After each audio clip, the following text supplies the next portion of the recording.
to the person that has been the arms, the legs, the brains, and the support of Bill Moyers, Judith Moyers, who is here.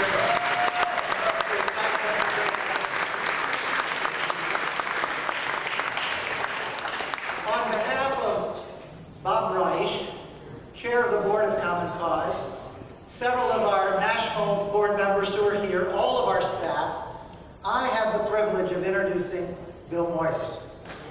Bill is my friend. He's my hero. Now, all of you guys know this. You know that he was the founding organizer of the Peace Corps, a senior White House aide to President Johnson, publisher of Newsday, senior news analysis at CBS News, and the producer of many public television shows. And we're happy that he's going to be on for the next couple years on public television. Give him a round of applause for that. But here's one thing you may not know. 1 year ago, on the 40th anniversary of Common Cause, Bill was the last keynote speaker in Washington, D.C.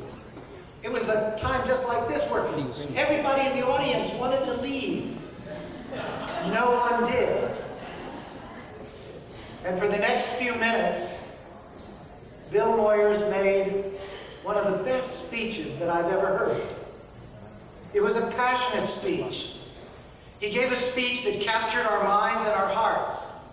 And he planted a seed to make Common Cause uncommon.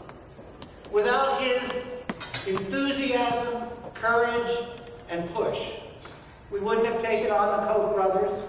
We wouldn't have taken on the Supreme Court. We wouldn't have focused on economic disparity issues.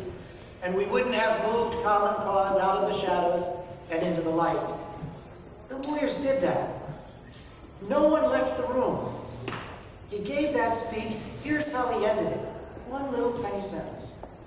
He said, "The only way to defeat organized money is with organizing people." In many ways, Bill Moyers is the inspiration behind the Occupy Democracy movement. He has been a visionary, a prophet, a really good guy. Join me in welcoming Bill Moyers.